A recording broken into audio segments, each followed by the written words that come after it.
we are getting commissions, we need to follow a few steps to be transparent with our clients, and also we want to make sure that we are going to give our best service so that they can actually refer us to others, and then we can get more commission work.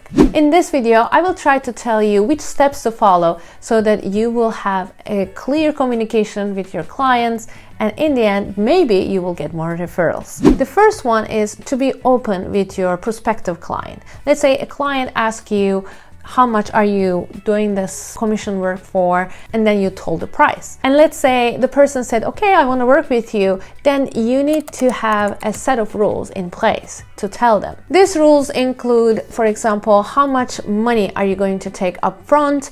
Is it going to be the 100% of it, or it's going to be 50% deposit?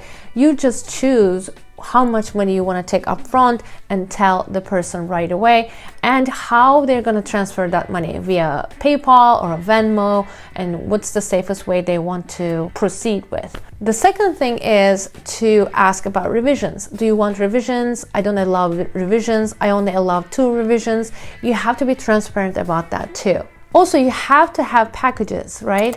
For example, is it going to be the same price if they ask the same size, but they will have 2 main figures in the portrait? If it's going to be, let's say, a couple, is it going to be more expensive than a single person portrait? You also have to be upfront about that. And the other thing is, they need to be clear about the time it's going to take. Maybe they want this commission work for a birthday or for an anniversary, so you want to make sure that you're going to finish this art piece in time. So after you talk to your client about this, you give them a realistic timeline. You say that this will be done in a week, and by the time I ship it, it's going to be like maybe 3 or 4 days, and probably the shipping will take this much time. Of course, we can only guess how much the shipping will take, but at least they will have a rough estimate so that they will know when the person will get the art piece. You have to also tell them if the shipping cost is included or not, because if not included, then this might scare the client. I don't know how to explain this, but people don't know how shipping works sometimes, or they never have things shipped from your state to theirs, or maybe your country to theirs. So especially for international shipment, it might be a little tricky. So if you include the shipping price in the sales price from the get-go, then it's going to look good for you. They're going to have less stress, you're going to have less struggle, so perfect, win-win. Then comes the additional parts. For example, would they want that framed or unframed? Because that changes the price, right?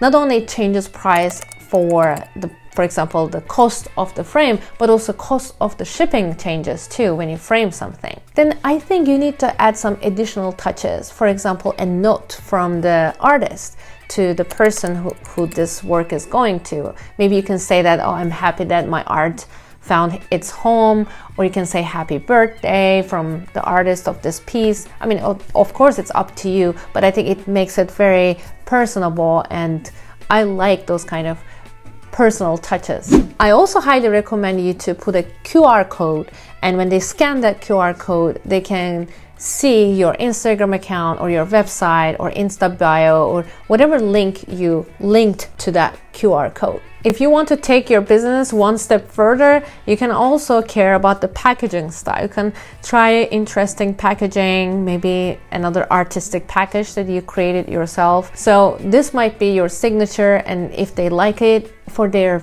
maybe future birthdays or their friends' birthdays, they might come to you again or ask for someone else. They will be a good referral for you in the end. And finally, I think it is important to ask for their reference, for their feedback. They can do this by going to your website and typing up a review for you, or they can do this by just sending you a photo together with the art piece and write down a note on Instagram, or send you as a private message, as a direct message, so you can use this on your website with their permission, of course.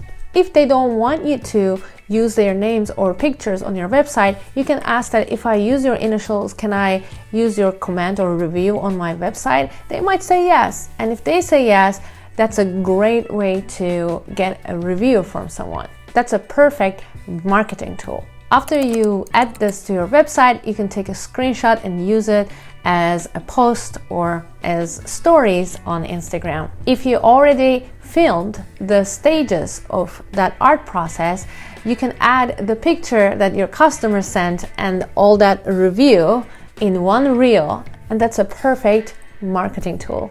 Again, my clients and my students get most of the commission work from Instagram, and some of it get it from Etsy, you believe it or not. Here, I wanted to put both videos so you can have more information about Instagram and also the platforms where you can actually get commissions from.